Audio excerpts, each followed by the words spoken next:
কালকে রঙের last day ছিল।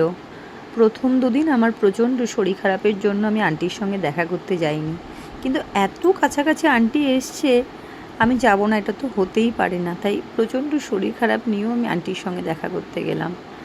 আমি যখন পৌঁছলাম তখন প্রায় 11:30। আমার নাম উঠল 27 নম্বরে, 27। কত মানুষ যে তাদের সমস্যা নিয়ে আন্টির কাছে আসে, সত্যি এই মেলাগুলোতে না গেলে সেটা বোঝাই যায় না।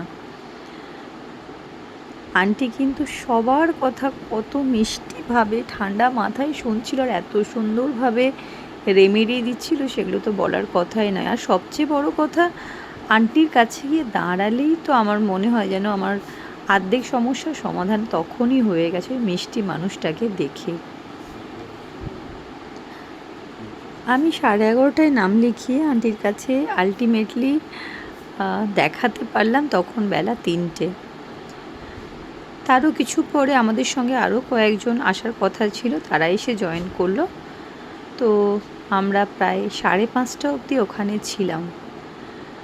একজন মানুষ এত ঘন্টা ধরে এত ঠান্ডা মাথায় কি করে যে সবার সমস্যা শুনে সেগুলো সমাধান করতে পারে, এটা আমাকে সত্যিই আমার অবাক লাগে যে এতক্ষণ এত ধৈর্য একটা মানুষ কি করে পায়। সেটা হয়তো আমাদের প্রতি প্রচণ্ড ভালোবাসার জন্যই মানুষটা পায়। সত্যি আন্টি, তুমি না থাকলে কী যে হতো আমি জানি না।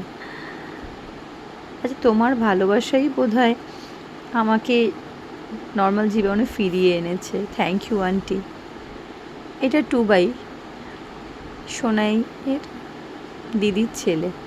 এটা আমার বন্ধু সোনাই, আর এটা আমি। আমাদের কিন্তু ভীষণ মিষ্টি লাগছে আন্টি। আর এটা তো আমার মিষ্টি গিনি, কি যে ভালো মেয়েটা। একা হাতে সবটা কি করে যে সামলাচ্ছিল আমি সত্যিই অবাক হয়ে দেখছিলাম।